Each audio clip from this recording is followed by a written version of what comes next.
तो गाइस सबसे पहले तो सॉरी लेट वीडियो आने के लिए, लेकिन आज मैं एक्सप्लेन करने जा रहा हूँ आवर ड्रिंक स्टोरी का एपिसोड नंबर 3। तो चलिए वीडियो को स्टार्ट करते हैं बिना किसी चूतियागिरी के। एपिसोड की स्टार्टिंग में हम लोगों को दिखाया जाता है मारिया कुरुसे को।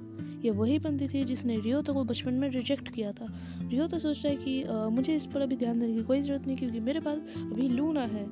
और अपनी मारिया बोलती है कि मैं इस जगह पे नहीं आई हूँ, तो 3 साल पहले मैं इस जगह पे रहती थी, अब मैं वापस आई हूँ, तो प्लीज़ आप लोग मुझे गाइड करना। और उसकी नज़र जाती है अपने रियोतो पर, और तभी होता है एक बहुत घटिया कांड। क्लास टीचर अपने मारिया को रियोतो के पास में ही बैठने को बोलती है, और ये सुन के अपना रियोतो एकदम बौखला जाता है। और तभी मारिया के बोलती है कि हे सुनो, तुम रियोतो ही हो ना? रियोतो बोलता है कि हाँ मैं रियोतो ही हूँ, नाइस टू मीट यू। और तभी क्लास में ये शुरू हो जाता है कि कौन अपने मारिया के साथ जाना चाहता है, कौन लूना के साथ जाना चाहता है। और रियो तो सोचता है कि क्योंकि अभी मेरे पास लूना है तो मैं मारिया से सोशल डिस्टेंसिंग बना के रहूँगा। और तभी बाहर जाते हुए उसे निकोरो पकड़ लेती है, और निकोरो बोलती है कि मुझे तुम्हारे साथ थोड़ी देर बात करनी है, वो भी एकांत में। तो निकोरू अपने रियोतो को एक रेस्टोरेंट में लेके जाती है, और सबसे पहले फ्रेंच फ्राइज दबाती है, और फ्रेंच फ्राइज दबाते हुए अपने रियोतो को एक खतरनाक वाला लुक देती है, जिसे देख के रियोतो बौखला जाता है। और फिर अपनी निकोरू बात करने लगती है लूना के बर्थडे के बारे में, और रियोतो से पूछते कि क्या तुम्हें पता है कि वो कब है। और निकोरू जब जानती है कि रियोतो को उसके बारे में कुछ भी पता नहीं, तो वो रियोतो पे भड़क जाता है, कहता है कि क्या तुम उस बारे में सीरियस हो भी? क्या तुम्हें डेटिंग करने से पहले उससे ये सब नहीं पूछा था क्या? तो तुम्हें अब इसे सेलिब्रेट करना ही होगा, या फिर उसके अलावा कुछ और भी कर सकते हो, ठीक है। और तभी अपना रियोतो पूछता है कि क्या तुम मुझे बता सकते हो कि उसे क्या क्या पसंद है? और फिर निकोरो बोलता है कि ये ज़्यादा अच्छा होगा अगर तुम उससे ही जाके पूछ लो, और ये जल्दी भी हो जाएगा। और तभी रियोतो बताता है कि क्योंकि मुझे उसने एक सरप्राइज़ गिफ्ट दिया था, इसलिए मैं भी उसे एक सरप्राइज़ ही देना चाहूँगा। तभी निकोरो बोलता है कि अच्छा, मैं समझती हूँ इस बात को। और तभी एक और खतरनाक कांड होता है। हम लोगों को दिखाया जाता है कि ये दोनों जो रेस्टोरेंट में बैठे हुए हैं, इसकी फ़ोटो लेके कोई कांडे लगा देता है इस बात की स्कूल ग्रुप में। तभी लूना रियोतो पे शक करते हुए आती है रेलवे स्टेशन पे, और रियोतो से पूछती है क्या तुम निकोरू के साथ रेस्टोरेंट में गए थे, और अगर तुम गए थे तो क्या चल रहा है तुम दोनों के बीच में? जो हर एक गर्लफ्रेंड अपने बॉयफ्रेंड के ऊपर शक करने के बाद बोलती है।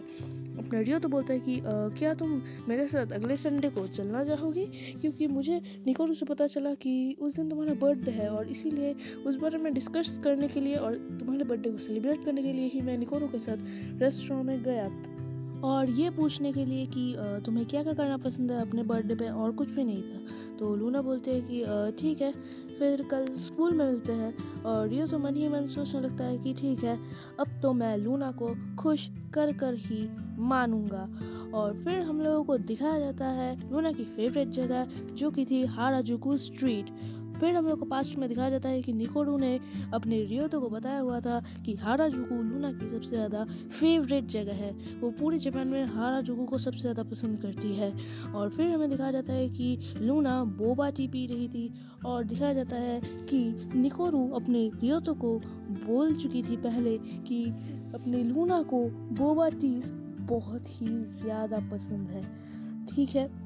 तो अपनी लूना फिर बोलती है कि मैं अपने शेयर के लिए पे कर देती हूँ, और ये तो बोलता है कि नहीं नहीं, इसकी कोई ज़रूरत नहीं है, क्योंकि ये तुम्हारी बर्थडे पार्टी की ट्रीट है मेरी तरफ से। और तभी हम लोगों को दिखाया जाता है कि रियोतो ने पूरे हाराजुकू में जितने भी बोबा टी शॉप्स थे, उनके सारे बोबा टीज ट्राई किए हुए थे, और उसका एक पूरा मैप बनाया हुआ था लिटरली। और ये देखने के बाद वो और ज़्यादा ज्ञान फैलने लगता है इस बारे में, और लूना ये सुन के एकदम बेहोश हो जाती है, जैसे कि पिछली बार हुआ था। और ये तो बोलता है कि ये मैंने क्या कर दिया, ये मैंने वापस वही कर दिया। और तभी लूना बोलती है कि तुम बहुत ही ज़्यादा अमेजिंग हो रियो, तो क्या तुम्हें भी बोबा टी पसंद है? रियो तो बोलता है कि नहीं, मुझे पसंद नहीं है, मैंने बस क्योंकि तुम्हें बोबा टी पसंद है इसीलिए मैंने तुम्हारे लिए ये सब कुछ स्टडी किया था। ये बात सुनने के बाद लूना एकदम शॉक्ड हो जाती है कि रियोतो ने ये सब कुछ बस उसी के लिए किया था। और लूना बहुत ही ज़्यादा खुश थी इस बात से कि रियोतो ने बस ये सब उसी के लिए किया। और रियोतो मन ही मन सोच रहा था कि शायद वो इसे बहुत क्रिंजी बताने वाली है, बट लूना बहुत ज़्यादा खुश थी। वो बहुत ज़्यादा खुश थी इस बारे में।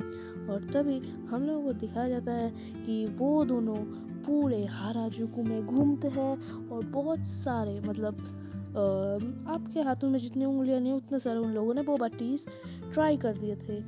और जब लास्ट बोबा टी ट्राई करने की बारी आई तो लूना रियोतो को बताती है कि तुम भी थोड़ा लो ना ये। और तभी रियोतो बोलता है कि नहीं मेरा पेट भरा है, पर लूना उसे फोर्स करने लगती है। और जैसे ही उसने एक सिप ली वो एकदम, आप समझ सकते हो क्या हो गया उसका दिल। और तभी लूना बताती कि ये हम लोगों का एक इनडायरेक्ट किस टाइप था। और रियो तो ये सुन के एकदम शर्मीला हो जाता है। आप लोग समझ जाओ पिक्चर देख के, ठीक है। और उसके बाद हम लोगों को दिखाया जाता है कि जब वो दोनों बहुत खुश थे तभी आता है घटिया वाला सीन। रियो तो के सारे पैसे ख़त्म हो गए और वो जो लूना को गिफ्ट देना चाहता था वो उसे नहीं दे पाया। लूना बोलती है कि कोई बात नहीं, मुझे तुम्हारी ये जो बोबा टी वाली मैप है वही मेरे गिफ्ट के तौर पे चाहिए, क्या मैं इसे रख लूँ? क्योंकि आज से पहले मेरे लिए इतनी मेहनत से किसी ने भी कुछ नहीं बनाया है। ये हमारे प्यार की एक निशानी है। और अभी रियो तो सोचता है कि लूना तुम कितनी ज़्यादा काइंड हो। और लूना बोलती है कि इससे हम लोग एक और बार बोबा टी डेट पे जा सकेंगे।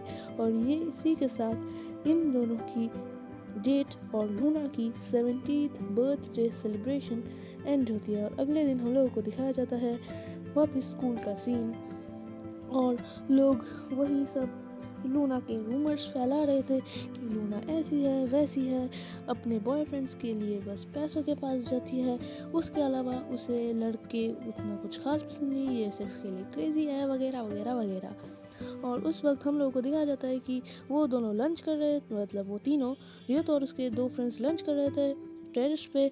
और निकोरो आ जाती है और निकोरो को देख के अपने दोनों दोस्त रियोतो के दोनों ही भाग जाते हैं। और रियोतो को समझ नहीं आता और निकोरो को भी समझ नहीं आता कि आखिरकार ये हुआ क्यों। और फिर निकोरो बोलते हैं कि उसे जाने दो, क्या तुमने लूना के बारे में जो र्यूमर्स है उसके बारे में सुना? अपना रियोतो बोलता है कि हाँ मैंने वो सब सुना। अपने निकोरो को तो समझ नहीं आ रहा था कि आखिरकार ये सब कुछ किसने किया और वो इस बात से बहुत ही ज़्यादा गुस्सा थी, ठीक है। और उसके बाद हम लोगों को दिखाया जाता है क्लास का सीन और मारिया कुरुसे यानी कि अपनी रियोतो की एक्स उसे अब कुछ कुकीज़ ऑफर करती है और रियोतो उसके लिए मारिया को थैंक यू भी कहता है। और तभी हम लोगों को दिखाया जाता है कि वो दोनों एक ही बुक से पढ़ रहे थे क्योंकि अपनी जो मारिया थी वो अपनी बुक लाना भूल गई थी और किसी बहाने से वो कुछ दिखाने के बहाने से रियोतो का हाथ पकड़ ली थी। और ये देख के रियोतो एकदम शर्मा आ जाता है। और उसके बाद हम लोगों को दिखाया जाता है कि मारिया को वो रियोतो के बारे में बॉयफ्रेंड बनाने के लिए रियोतो को अप्रोच कर रही थी, डायरेक्टली नहीं इनडायरेक्टली अप्रोच कर रही थी और वो एकदम शर्मा चुकी थी। और उसी वक्त हम लोगों को दिखाया जाता है कि रियोतो बोलता है कि सॉरी मेरे पास अभी एक गर्लफ्रेंड है इसीलिए मुझे तुम्हारी ज़रूरत नहीं है। तो अपनी जो फीमेल है मारिया कुरुसे रियोतो की एक्स वो पूछती है कि कौन है, मुझे भी प्लीज़ बताओ ना। तो रियोतो सोचता है कि नहीं, कल जो कांड हुआ उस वजह से अभी मुझे लगता नहीं कि किसी को भी बताना सही होगा ये सब कुछ। और गाइस सॉरी अगर बैकग्राउंड में मेरे मम्मी की खराटे लेने की आवाज़ें आ रही हो तो उसके लिए मैं पहले माफ़ी मांगता हूँ, पता नहीं सुनाई दे रही थी कि नहीं।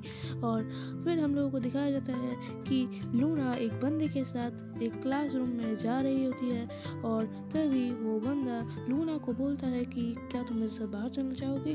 लूना बोलते हैं कि नहीं मेरे पास एक बॉयफ्रेंड है तो इसलिए मुझे तुम्हारे साथ नहीं जाना। तो अपना वो जो अलग बंदा था वो बोलता है कि मुझे अकारी ने बोला था कि तुम तो अभी सिंगल हो। लूना बताती है कि सॉरी मैंने तो अब तक अकारी को बताया ही नहीं कि मैं सिंगल नहीं हूँ। तो वो बंदा बोलता है कि कौन है वो, ये स्कूल से या स्कूल के बाहर से।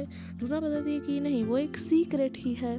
तो फिर वो बंदा बोलता है कि हाँ, इसका मतलब क्या तुम्हारा बंदा लेम है, क्या वो हम लोगों को बताने से डरता है। और लूना बताती है कि नहीं सॉरी, तुम मुझे कितना भी उकसाओ, मैं तुम्हें नहीं बताने वाली। और पीछे से रियो तो ये सब कुछ सुन रहा था। लूना बताती है कि मेरा बॉयफ्रेंड बहुत ही ज़्यादा शाय है।